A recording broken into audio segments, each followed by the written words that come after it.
Hello and welcome to another Let's Play. Me, GamerWolfSix of Echo. Before we start, if you're interested in playing this game, you can get it for free and it's out.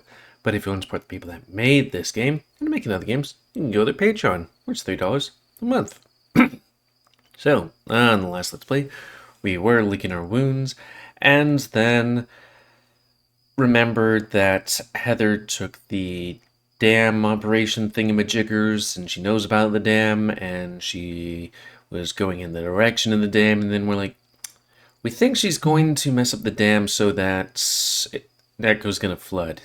We need to stop it because, you know, there's still people in Echo.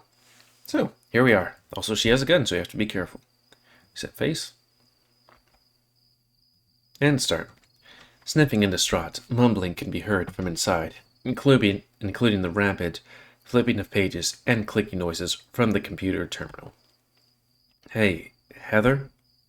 The noises stop. Oh boy. Jenna looks over at me, lowering her voice. Chase, you may want to get back. What? No, I'm not leaving you. Jenna? You followed me? Here we go again. Jenna comes out from behind her cover, and I peek in as well.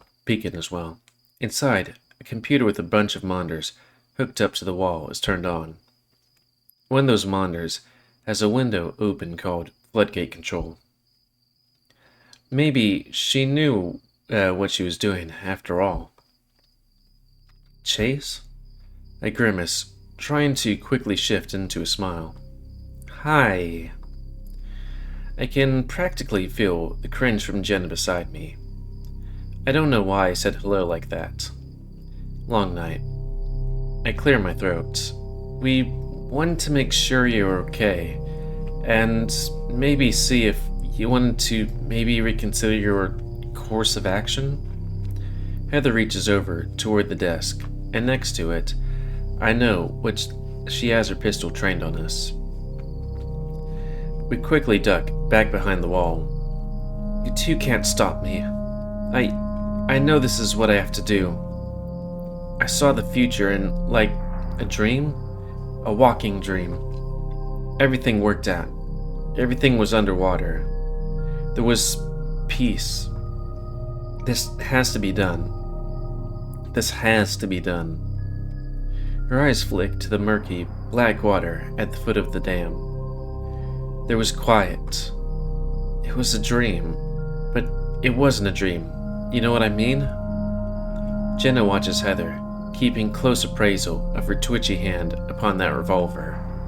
Yeah, I do. Jenna responds, flatly. I think we all do at this point, at least somewhat. I can see Flynn up on the rock ledge, moonlight glinting off the metal barrel of his repeater. Okay, so how are we doing this? We're inside a room, aren't we? How can we see him? He's looking at us with a curious expression. Then you understand? You don't, do you? The question must have been rhetorical, because she answers it before he can. I knew it. I should have stopped you when you broke into my house. You were bad, just like the rest of them. She raises the gun. There's a pitter-patter of small feet behind me, and the next thing I know, Mike is right at my side. One of his paws is on the small of my back, the other outstretched in front of us. Whoa. Wait a second. Heather's tear-filled eyes shift to the bat. You again. God, why are you all here? Hear me the fuck out. No, you hear me out, idiot. Keith was like an umbrella. All the bad stuff just bounced off when he was around. After Keith left, everything went to crap, and you know it. Everyone started getting weird, or leaving. I mean, leaving sounds good. You left. You never saw how it got bad. You didn't want to watch it happen. We were all such good friends, and it's like I'm watching everyone dying. I feel like I'm dying, Micah. Everything hurts, and I can't think well anymore. And Daddy. She takes it with a sharp inhale between her fangs, sputtering bubbles of spit before catching her breath. I just need to make it all go away, then everything will be fine. I'm gonna move somewhere happy. You can move and be happy right the fuck now. Nothing's stopping you. Micah spits back. This is just the hum talking to you, and you know how this shit goes. It'll pass, and you'll feel better. We'll all feel better. No! She screams, and Micah quickly ducks behind the edge of the doorway as she brings up her revolver. I do the same, though for a second I think I see a flash of color behind her that wasn't there before. I peek past the edge of the concrete wall long enough to realize what it is. Jenna sees it too. That same tall, burned figure from Brian's trailer. It looms in the back of the room, staring at us, waiting. It's almost like a statue, unmoving beyond little twitches, where it suddenly shifts in position. It's unstable, or at least that's the best way I can describe it. Jenna. I see it. Heather's ranting about something, but I can't really focus. It's getting closer, another foot nearer to Heather. What the shit? Jenna steps out from behind the wall suddenly, holding up the palms of her paws. Wait.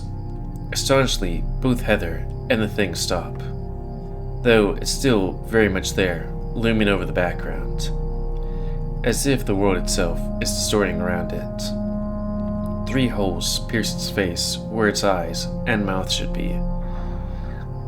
I look back up toward where Flynn is at. He definitely should be able to see this thing, and I half expect a shot to ring out at any moment. When I glance back at the thing isn't looking at Heather anymore. Its dark holes are aimed towards the hill outside the door, where Flynn is. Heather stands, wide stance, her finger an inch from the trigger. Heather, when I was growing up, I was very fortunate. It was something I truly realized. It's not something I truly realized until relatively recently. Despite my circumstances at home, I truly had incredible people and other things. Jenna's eyes briefly flick up to the figure, looking out for me. The figure's head tilts ever so slightly. Brian's dead.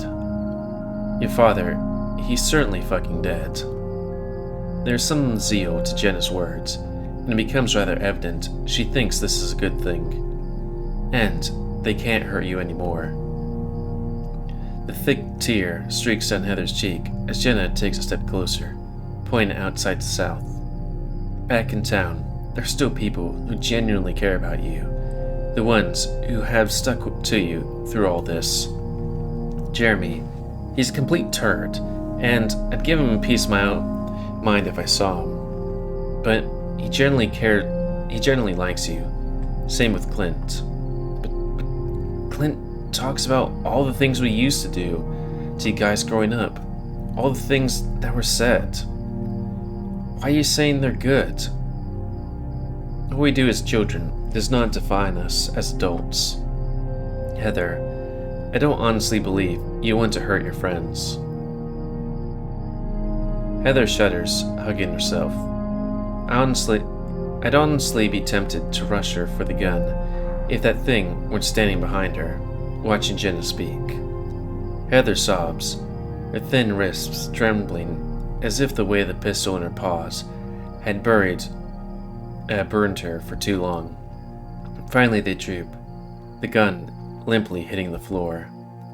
I flinch though, thankfully, it doesn't go off. The red entity lingers so close to Heather, it's practically touching her.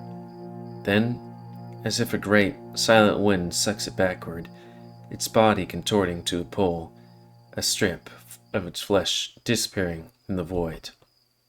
And then it vanishes, fading into nothing. I rub my eyes. gone. I can hear Jenna shudder beside me before stepping up and taking the guide and keys and tossing them promptly into the water below.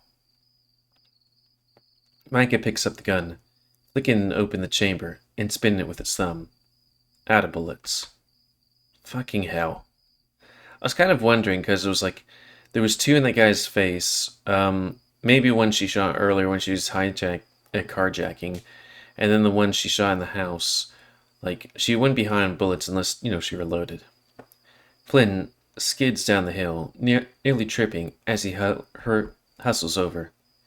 You fucking mad tit dirds actually did it. Micah and Jenna are staring at the spot where the monster was a moment ago. Flynn, despite having us in his sights the whole time, seems oblivious. You should get the key to the city or some shit. Though, it probably only unlocks an outhouse or something. Micah walks past him, letting out a string of unintelligible expletives and shaking his head. The sun begins to rise past the mountains to the east. The sky is starting to become illuminated with purple and amber hues. In the distance, you can barely make out one of the Mormon settlements down the river on the edge of the reservation. I rest my head against the side of the truck, mentally exhausted beyond words. I try to think of the entity, but it's like trying to remember a dream, a fading horror. It seemed so real at the time, but surely couldn't be. There's a soft thud beside me, and I soon realize it's Theo's butt. The wolf holding his concussed head in both paws as he rests beside me. About ready to head out, Otter? TJ and Carl approach, the ram shivering and the lynx gently rubbing his back. Oh, we're going? He helps the ram up onto the back. In a bit, I guess. Jen and Micah are talking to Heather. Flynn wanders over, throwing his rifle in the back, before leaning his rump against the tire. In the past, when shit got tough, the loser would always run off to deal with things on his own terms. Yet here he is, slumped and exhausted like the rest of us. Finally, Jenna joins us. I give her a little thumbs up as I pass. She returns the gesture before sitting down as well. Or she passes. She props her chin up against her paws, her fluffy tail perked up to avoid getting smushed in the dirt. We sit in relative silence beyond the faint sound of crickets and gently lapping water. I'm gonna miss this place. Really?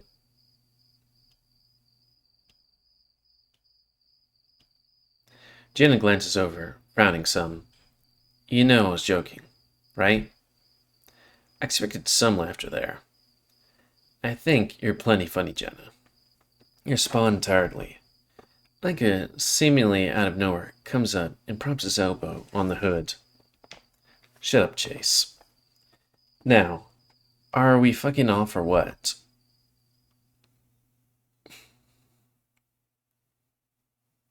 His whole thing is saying bitch. Pancakes. I really thought that was going to be longer than it was. I dab my napkin in TJ's glass of water, wiping off the sticky syrup stain from my seat before sitting down. Lynx gives me a little look before taking a sip from his glass. About time. Here they come. Flynn's peering out of the window toward the sheriff's office across the street. Sure enough, our trio of friends exit through the glass double doors, checking for traffic before crossing over to us. A few reporters from the parking lot spot them and try to get their attention, but Leo ushers them forward. He mutters something to Mike, and Micah laughs, glancing over his shoulder. Jenna shakes her head, clearly annoyed, but relieved nonetheless. A few more squad cars roll out, honking at the news vans to get out of the way before heading down in the direction of Echo. The police were sure busy in there. Yeah, no wonder. They're all gonna be in deep shit for their lack of response to all this. What was it, 14 hours before they even sent out a squad car to investigate the blackout? Well, the detective I talked to claimed they sent them out earlier, but there was some kind of traffic trouble. They couldn't get to us. Oh yeah? Traffic trouble? I'm sure that's a fucking valid excuse to ignore a whole town suddenly losing its internet and telephone communications. Do the police deal with telephone and internet communications? Besides shutting it down when a protest happens? Just saying. Flynn grunts, the gala looking over towards the quiet ram on his side. He's still wearing his dirty tank top, though the EMT bandaged up the cuts on his arms and felt locks. Fortunately, Leo's dad called and said he's going to pick up a fresh pair of clothes for him. He also stated that Leo, Flynn, and Carl could stay over at their house while the authorities sort everything out. Since they closed off Flint Road access to Echo, no one can actually go back for their stuff. Not that we're in any rush to go back, of course. The ram stares at the checkerboard pattern tabletop, saying nothing. Flynn frowns, nudging the ram with his shoulder. Hey, fat ass, why don't you take a look at the menu? I bet there's some chocolate chip waffles and ice cream. That sounds good right about now. Hey, that does sound good.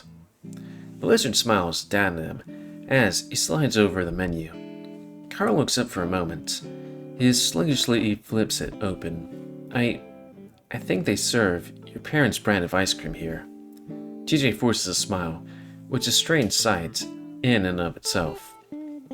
A happy face usually comes so naturally to the Lynx, but now it just looks frazzled. Understandable, really. Something cold sounds good, right about now. Fuck yeah, I bet. The ram flips over the next page, though I can see he's not really reading anything. His face starts to scrunch and he exhales through his flared nostrils. He scrunches again as soon as his gaze falters. His arms beginning to shake. His eyes press shut, and he lets out a nearly audible sob, tears rolling down his cheeks. Flynn reaches over and puts an arm around him, tugging him close. Shh, it's okay. He squeezes the ram's shoulder. Carl sniffs, hiccuping once before letting his muzzle push into Flynn's chest. TJ looks away, his old eyes beginning to water again. I'm gonna order you some banana split and a big glass of lemonade. He pauses. Also a salad, for your health and shit. Isn't this breakfast? The Lynx begins to quietly cry, though keeps his face hidden by a napkin. He must be making quite a scene we must be making quite a scene for the other folks here, but I really don't give too much of a damn. However, this is all making me realize that I sure could go for a hug right about now. Flynn, still holding the traumatized ram, looks at me across the booth with a soft frown. As the two non-weeping members of our group here, I guess there's some solidarity in that. Not that I feel particularly great or anything. I certainly feel a lot less numb than I did in Echo, though. Thinking about all that happened really freaks me out. So, I must be trying not to. At least, not right now. Or right now. Chase. Yeah? Thanks. His tone of voice is so strange and sincere, I can't hide the look of surprise. No problem. Though, I think we owe the most to Jen and Micah. Yeah, I already talked to them about the situation. Never would have thought that little shithead Bat would ever do anything that didn't serve himself. Yeah, he's pretty cool, I guess. I kind of think you would get along with him. Flynn lets out a little grunt, running a hand up and down the ram's arm. Wouldn't push it that far. And I guess we'll never know, 'cause I'm moving the fuck out quick-like. My house is probably worth jack shit now, even less than it was before, but I'll worry about money later.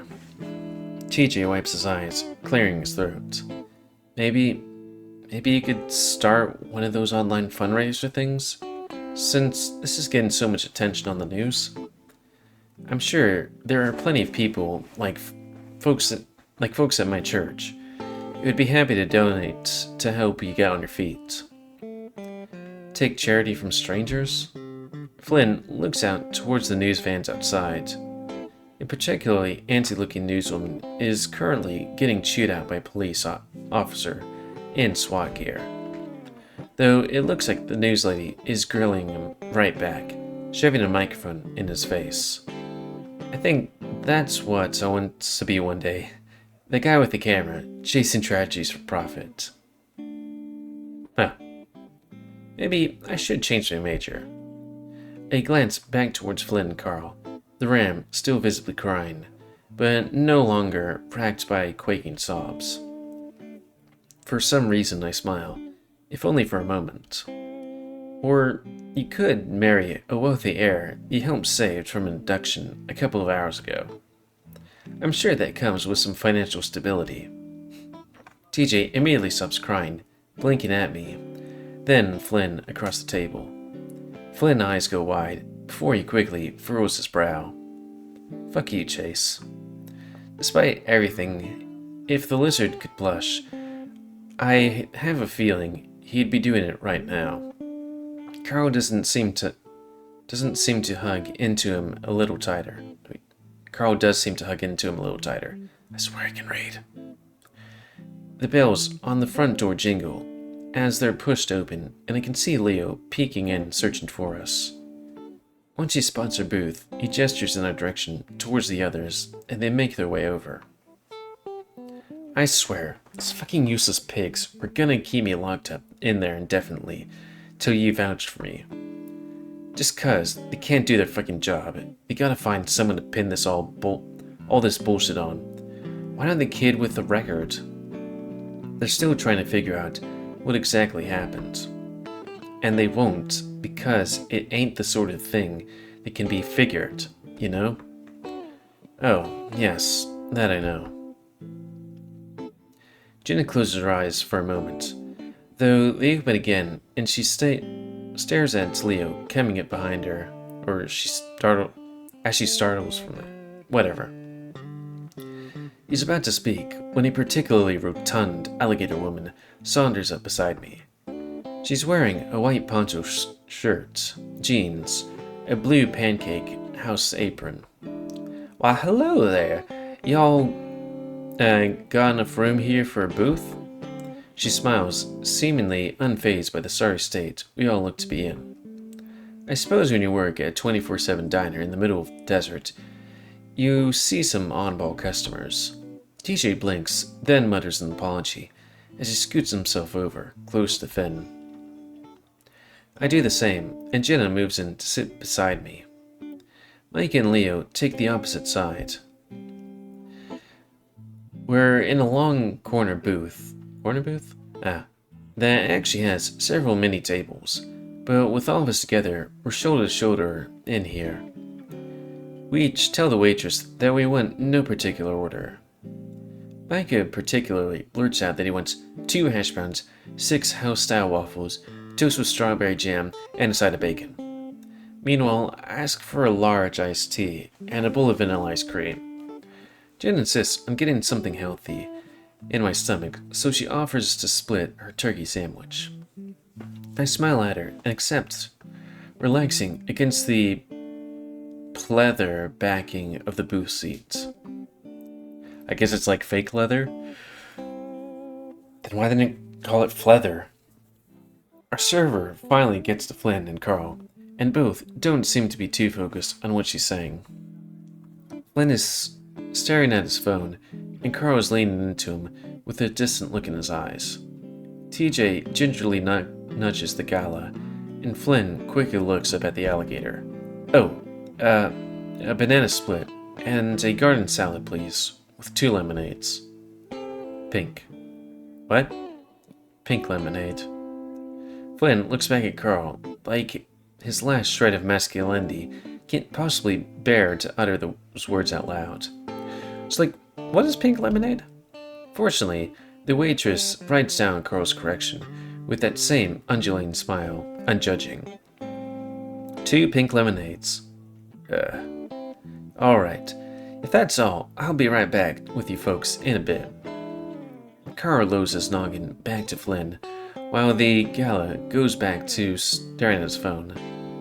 I can't get a hold of my aunt. Mayor aunt? Yes, my aunt who's the mayor. Maybe she's tied up with the police, sorting stuff out? I offer reassuringly, picking up sugar packet from the table and emptying it in my mouth like an absolute cretin. Yeah, but you'd think she'd call me back. Leah raises an eyebrow at me from across the table, taking a sugar packet from herself. Hey, Otter, you heard Carl's dad's falling over himself, thanking Jenna over the phone. All the cops in here are calling her a hero, yeah? Oh, quiet you. Hey, I tried to play big hero too. I just happened to get shot for my efforts.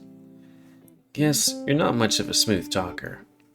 Jenna groans, folding her arms in front of her chest. How's your wound doing, by the way? My wing? Well, I won't be flying again anytime soon, which I'm fine with. Okay, so wait. People can fly in this universe?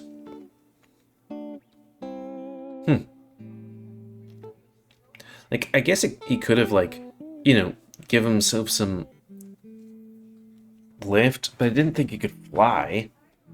Why didn't you fly the fuck out of Echo? Seriously. Micah's wings are largely vestigial. So he can't. As I understand it, not meant to carry a fully anthropomorphic person in flight. However, they're still big enough to slow a descent when falling, or keep you up in the air for a bit when you're being hung by a razor blade noose. The paramedic guys sprayed me with some stuff, and I should be fine. I've had worse piercings. Piercings? I don't see any. I know. Jenna frowns. Leo gives the bat a sidelong look, thinning his lips along the contours of his jowls. Wait, is he talking about getting his ass pierced? Okay, maybe he's meaning that he has piercings in some other places, or maybe being fucked by the wall. I don't know. Luft's attention flicks back to me before he frowns and downs one more of the sugar packets with a gasp. He and I used to swipe these from the diner all the time. Creamers too. I don't know why that is. I guess as kids you just like all that extra sugar. He'd always go for the aspartame or steneva based ones though.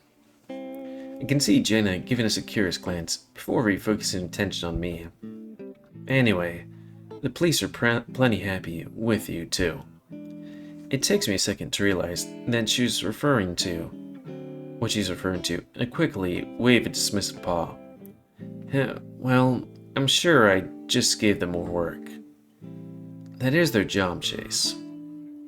TJ, who has been relatively silent next to me, looks increasingly perplexed, his ears folded downward. With everything going on, I realized I hadn't told the rest of the gang about my discovery. Oh, right, the, Samuel Ayers.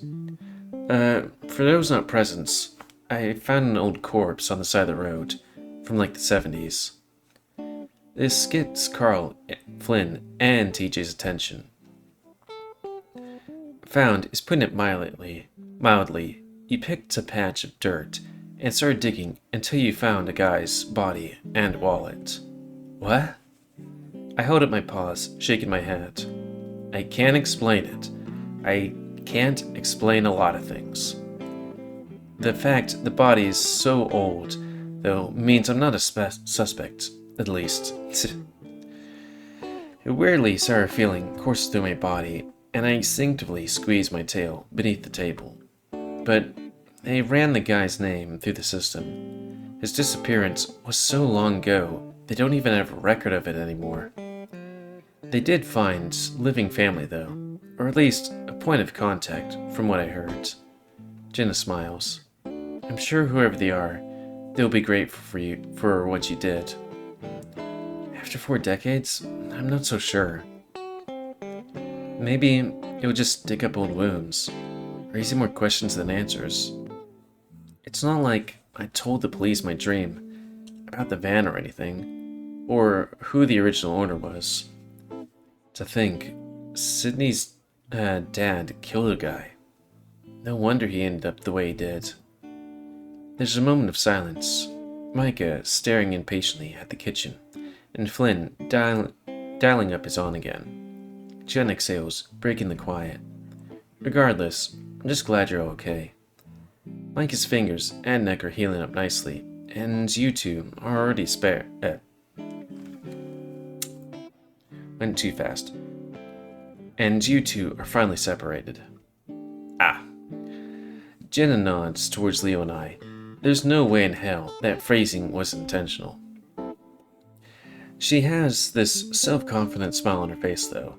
When neither of us respond, it diminishes. Leo just looks kind of distant. Not like before, of course, when he was all loopy post-beatdown, but like he just got a lot on his mind. He has... Sorry. I've been doing this like a lot recently, because it's like, let's start this and continue it. But like he's got a lot on his mind. He hasn't really processed yet. I know exactly how he feels. Dick. Mike muses, idly tearing strips of his napkin off. Huh? Dick. That was a dick thing to say. Well, that was pretty rich coming from you. Mike is about to say something when Jenna cuts him off, speaking first. No, he's right. She brings her fingers to her temple for a moment, thinking before focusing on Leo and I, making sure to meet our gaze.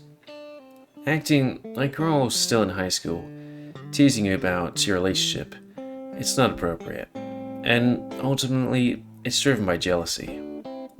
Leo blinks. Jenna? It's not something I'd like to admit, but a lot of what I do is driven by that. I just need to experience things I wasn't afforded giving up. Micah looks up from his napkin, evisceration. The edges of his mouth curled into a soft frown. Flynn glances over as well. A prank I orchestrated back over 3 years ago led to this whole situation, picking at a raw nerve and leaving it fester. My mind flashes images of my smashed cell phone sitting on the pavement, Leo calling for me as I walk away. Do I think you two should be together? No. But is that any of my goddamn business? Also no. And for that, I apologize. Wow. Flynn speaks my mind. We should go through more tragedies if this gets you to admit you're just as shitty as us for a change. Flynn grunts. Jenna waves off Flynn's comment. But seriously, Leo, don't hump chase at a children's arcade and then destroy it when you get caught. You smashed up an arcade? I did. You know, I'm kind of a rebel. A real badass. Leo clicks his tongue against the roof of his mouth, letting the moment of silence pass as he glances out offward. Nah, I'm a fucking idiot. Leo seems to be purposefully avoiding Jenna and I's gaze. Hey, people did worse things under the effects of the hum. Manifesting a tulpa of one's ex-boyfriend. It's a bit much, no? Ex-boyfriend? I suppose that settles it, though. Though, I can feel how much it hurt for him to say that. He smiles regardless, of course. Well, if the tulpa's giving you good head, there's not much to complain about. Seriously? What the fuck are you guys talking about? I can't help but chuckle, and a few others do too, including Leo. Describe any of this in any sort of way that does it justice seems utterly untenable.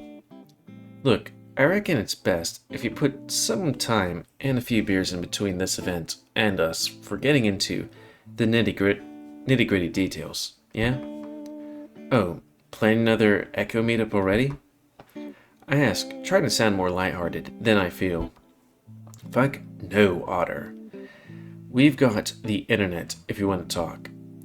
My inbox is always open, though.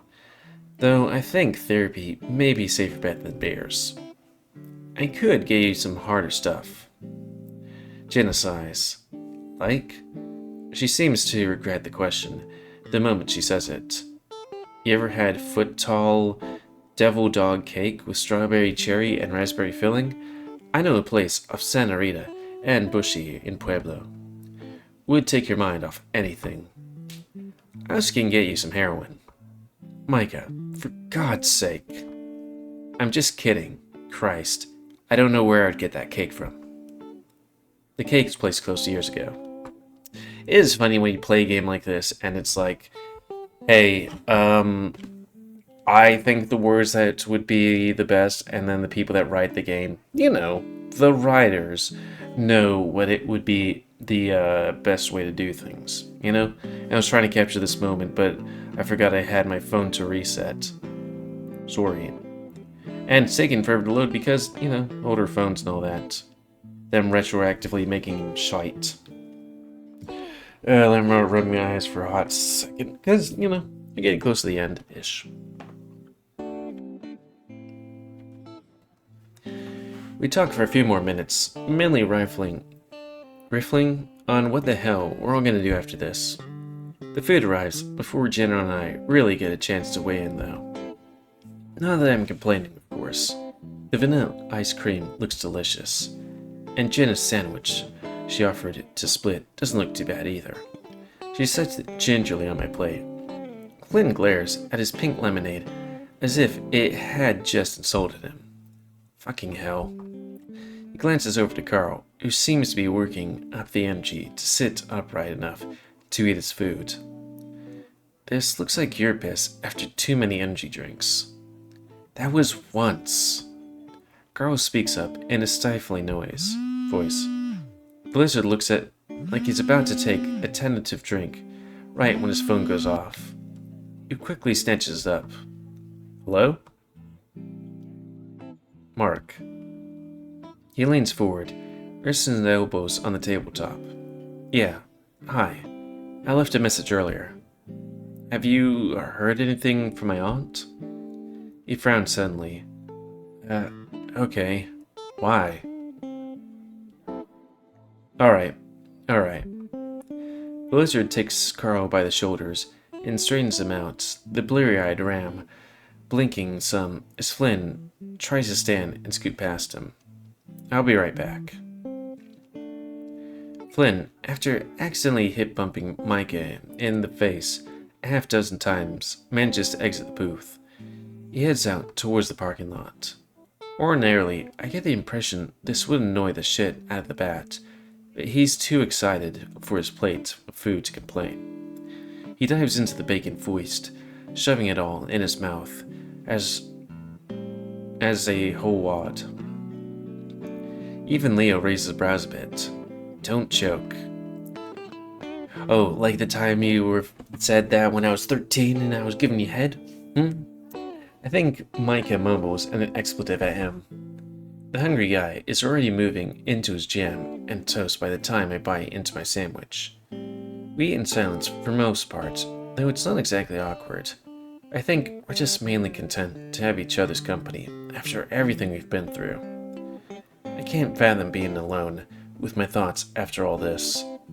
Though, in the quiet, I do get to thinking about that voice that spoke to me in the van. It seems like a distant memory now, but it was so clear. We've been together for some time. I'm with you. You are indecisive by nature. I choose. Those words stick out to me the most.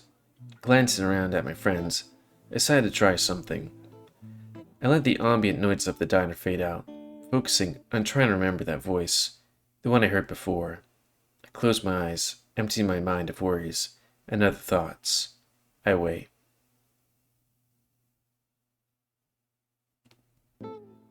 Jenna nudges my shoulder, a french fry poking out the corner of her mouth. You falling asleep on me, Chase? I refocus, managing a reassuring smile. Oh, no, I just, taking a moment. Oh. She nods, as if this made perfect sense. No clarification needed. You holding up alright, though? You know, I think I'm okay, actually. Really? Your tone is skeptical, though in a short, sort of jokey way. Yeah, really. She finishes the rest of her fries, wiping her paws off with a napkin before something catches her attention across the room. Oh, would you look at that? A jukebox. I follow her gaze, spotting it by the door to the bathroom. It's pretty retro. It has those plastic, neon-filled tubes that flash when turned on. You don't see many of those these days, or jukeboxes in general. I think maybe most folks saw them as more of a nuisance than a mood setter. Come on, let's take a look. Okay. I'm not sure why. It's so interesting to her. After scooting out, she offers me her shoulder, her tail swishing gently behind her. I miss jukeboxes. I offer her a little nod of thanks, using it to help myself stand. Leo looks up at me from his plate of chicken and waffles. We meet each other's gaze for a few seconds, and he smiles. Alright, easy now. The EMTs already gave my leg a proper dressing after we got to the police station. Hell, they tried to get Leo and I to go with them to the hospital. And of course, the last thing Leo wanted was for us to get split up again. I actually agreed with him this time. Plus, I've heard horror stories about ambulance bills. I relinquish my leaning on Jenna, and we walk.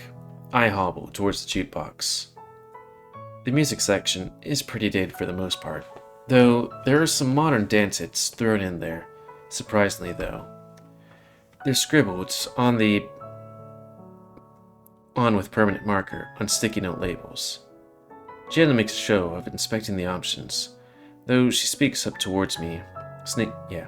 Hey. Hello? She leans out a little.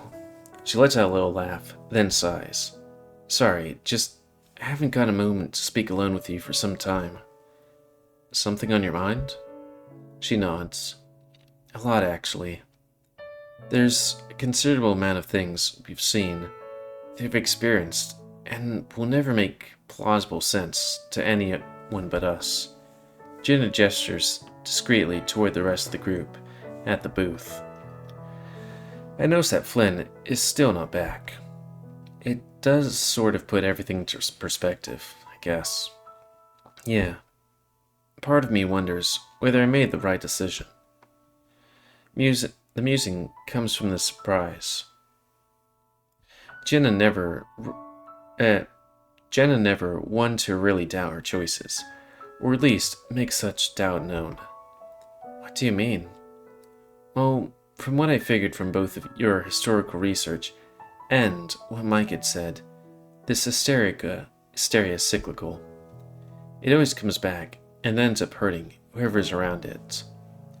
Now, I don't know whether it's gas seeping through the ground, weird radio signals, or something in the water. And I'm not sure anyone ever will.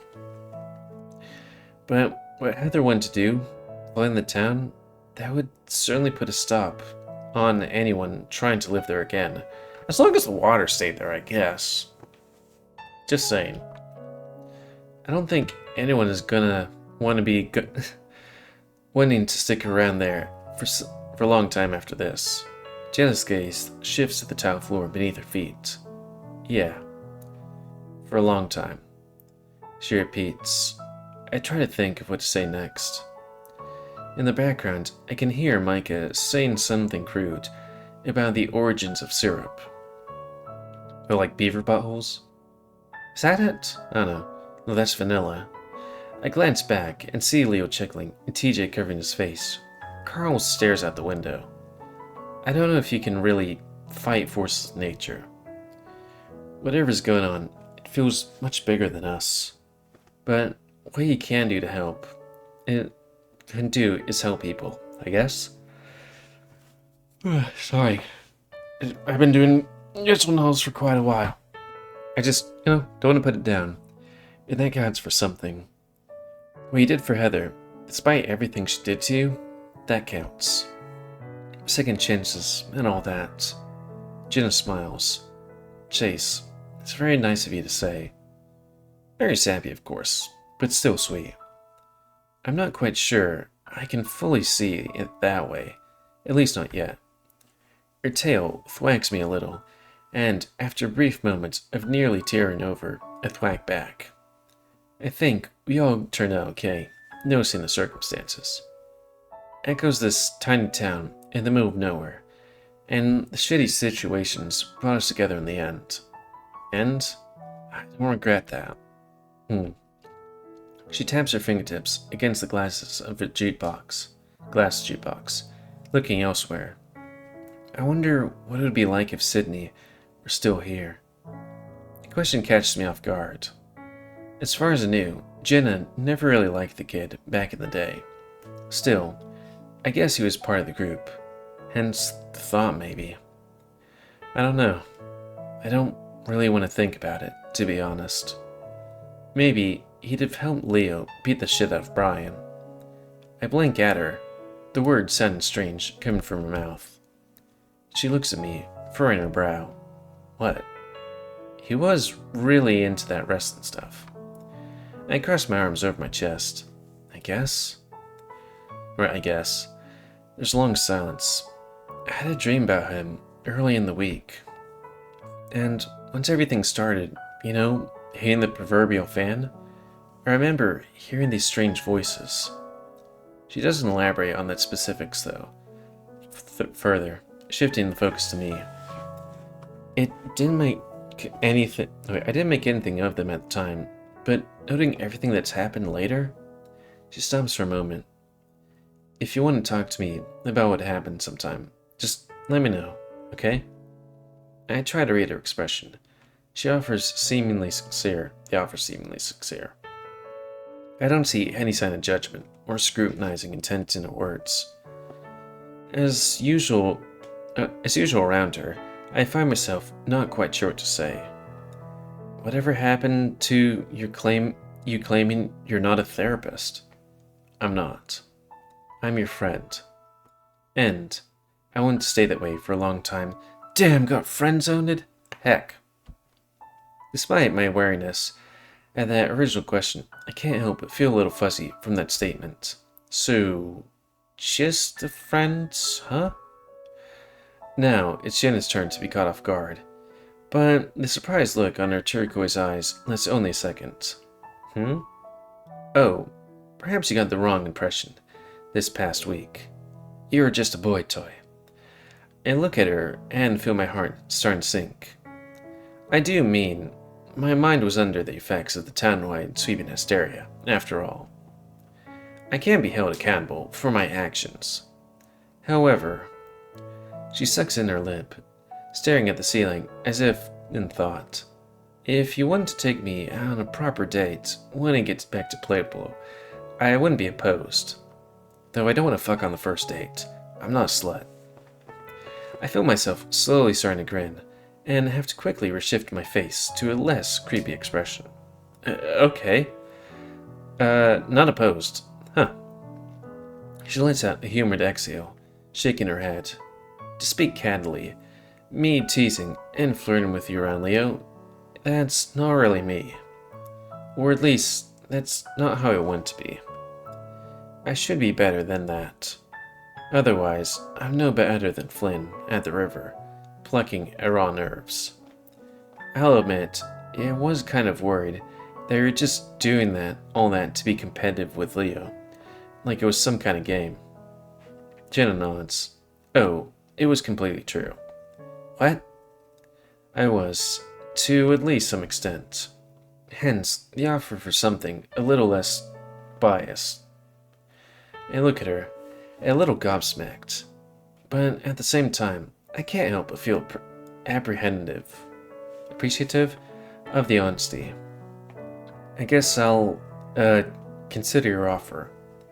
She smiles, and for some reason, she kind of reminds me of those old feminine fatale types from old noir movies. In the meanwhile, I'm definitely gonna start writing about our experiences here in Echo, especially our most recent ones. How it augmented the perceptions of people. Sometimes, even in groups, it almost downright paranormal. Almost? Nothing's actually paranormal. Absurd, there's actual inputs. Sorry. And variables which determine certain triggers that resulted in what we saw. On a personal note, I'm just happy none of the effects seem to linger once you left town. No tulpa vision of you hanging around Leo, no monster chasing TJ, no red figure following me, no visions of Keith from Micah or Heather. And you? Well, that possession by the roadside ghost working out for you? I rub my head, feeling the welts from Brian's pistol, picking at my fur. I'm pretty sure he's gone. Huh. Who says you can't run away from your traumas then? She winks, and I find myself smiling a little goofily. This is all so insane, but I'm sure I'm glad she's here to talk to me about it.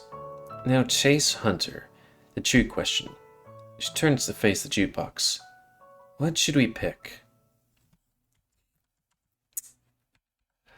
Country. Can I do country? You know what? I don't know. What about techno? Oh, I guess it's... Am I Sam? Okay, country. How about you choose? Jenna gives me a quick nod. Is it going to be the intro to the game? Or dun dun dun dun dun dun dun dun? Whatever you say. Oh, and this one looks good. She leans in and presses the button on the machine. Okay, I was wrong. But what are you gonna do? That part where we find Sam by the roadside? Fuck.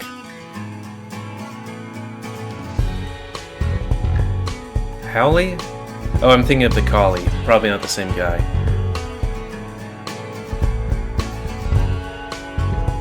Get this notification, go away from my phone. Ah. Well, at least, I mean, Carl was really messed up. But none of us are dead, you know? And that's good.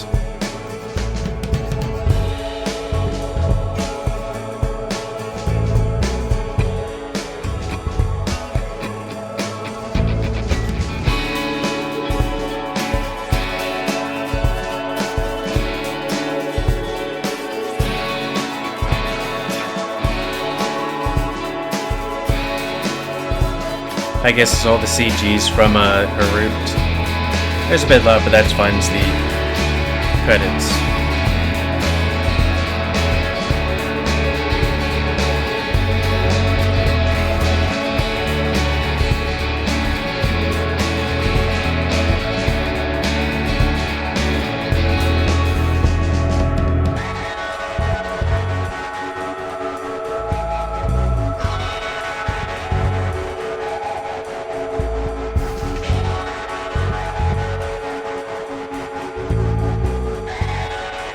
Maybe while this is running, I'm just going to go to the restroom right quick. Be right back.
Heck, it was in the seas, and I was like, okay, so that's it? Cool. I was like, oh heck, is there gonna be post stuff? But, yeah. Next time we're going to be doing Carl. Hyena. Should see how long any of these things are. Only just 3 scenes for him? Heck. And then Flynn is long. Ooh woo.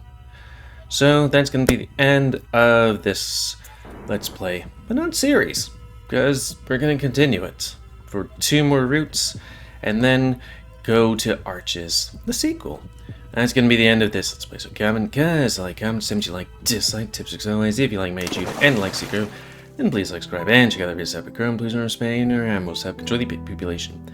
And if you're interested in playing this game, you can get it free on itch.io. But if you want to support the people that made this game and want to help them out on other games, they have a Patreon, which is $3 a month. Also, this picture right here of Flynn looks so different from Flynn and otherwise, because it's a big nose right here. I mean, other people do too, kind of like her, I guess, maybe. Anyways, until next time, Let's Play me, GamerWolfSix, So thanks and see ya.